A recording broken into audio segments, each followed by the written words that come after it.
Hey DC Collectors, welcome to a brand new episode of the show. Today we are taking a look at the DC Universe Classics Omac figure from Mattel. Now I just recently acquired this one. He was available on Target, I believe, and I was looking around for a DC Multiverse figure from McFarlane, and I needed that extra money to get the free shipping, so I saw him for like 11 bucks, so I added him to the cart. Yes, you can still find DC Universe Classics figures for cheap if you look in the right places, and of course this one was not the most popular figure, so that's probably why he's cheap, but oh well. But before we get into this review, if you will, hit that subscribe button and that like button. I sure would appreciate it, and please share this content with all of your friends. With that out of the way, let's get on with the review. First, like always, we're going to start by looking at the package. Here is the front of the package. Of course, it features that cool DC Universe Classics logo, along with a very good look at the figure. This one also comes with a cool collectible button, and of course, this was during that 75 years of superpower logo that they had on these particular figures at that time. Side of the box is pretty much just a window into the figure, along with which wave this figure is and the figure number if you're collecting the collect and connect pieces. Of course, the back of the box always gives you some cool information on these, gives you a biography, some statistics, and also a look at the other figures in the wave, as well as the cool collect and connect figure that you can build from this wave, which is Validus. And I do have pieces and parts for him. I don't know if this will finish it, but we'll find out. Other side of the box, again, is the same as the other side, is just a clear look into the figure. Bottom of the box features the UPC and all of the copyright garbledygook. With that out of the way, let's break this guy open and let's play with him. Now that we have him out of the package, let's start by looking at the accessories. First up is this cool button or pin. It's the Omac logo, or Brother Eye. Here on the back of it, you can see it's got the DC Comics 75-year logo on it. So this was released around the 75-year anniversary of the DC Comics.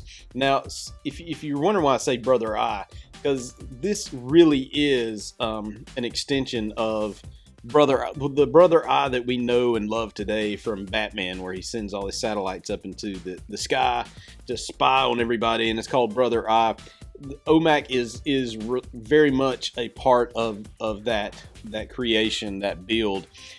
So while I'm looking at the button, we can go ahead and talk a little bit about Omac, in the fact that this guy was created in 1974-ish by Jack Kirby. He was one of Jack's creations when Jack Kirby came over to DC Comics from Marvel. You know, this is the same time frame of him creating Commandy, Darkseid, New Gods, all of that cool stuff. Omac was part of that, the one-man army corps. So yes, he is a very cool figure, and he's got, and I love Jack Kirby, and I love his work. So of course I love this figure. He also comes with this Validus.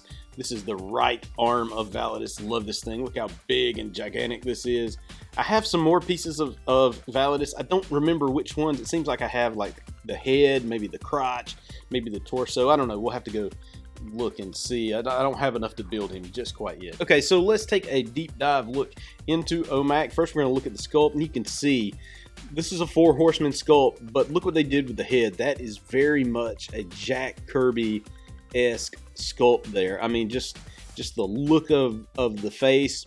Very, of course, first is very 70s, very 70s, but it very much has that Jack Kirby vibe. If you go back and look at some of the artwork from Omac and look at how he drew Omac, that's it. That's the page come to life. That is Jack Kirby's style there. This is just a very, very unique, very cool action figure. I'm absolutely in love with this thing, man. Of course, like I said, when I review the DC Universe Classics figures, I'm in awe of them. This is my favorite DC Comics toy line ever, bar none. I mean, Superpowers was great. Don't get me wrong. I love Superpowers, but just the sheer breadth and diversity that they have with this line, and the articulation, the size, is just perfect to me. I absolutely love the DC Universe Classics line. All right, so with all that out of the way, let's look at the articulation on this guy. So his head can turn all the way around, and It can go up and down, not very much. I don't think that's by design. I just think that's because it's kind of loose. Arms can go up about that high, and as with all these Four Horsemen designs, if you look, there's this little lip right here from where it slides, so it can't go any higher than that because that lip is going to hit the top of the shoulder there. But it can go all the way around. He has bicep swivel. He does have one elbow bend, and it's pretty decent bend there. Of course, the wrist can turn all the way around there. They do have that ab crunch there. Get pretty decent mobility out of that. They can turn at the waist all the way around.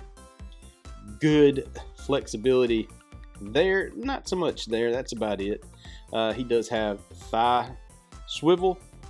The one bend right there, but that's a pretty impressive knee bend. And of course, ankle articulation as well, up and down. Again, my favorite articulation out of any action figure line ever is this DC Universe Classics line. I love it. I can't get enough of it. These are the absolute best action figures I'm almost gonna say ever made, because I love them that much. I absolutely love them. It doesn't matter who they were. I absolutely loved them. All right, as far as paint job goes on this guy, you know, there's not much to get wrong here. It's not like McFarlane. They're not going to sculpt the logo and slap it on the chest. This is actually just like a painted on stickerish thing. And you can see I got some blemishes there.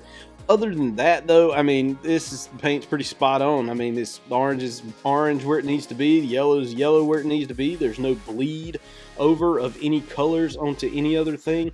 There's a little nick right here in the hair, but nope, that was just some fuzz or something. So that came right off. That's cool. So all in all, this is just a fantastic action figure.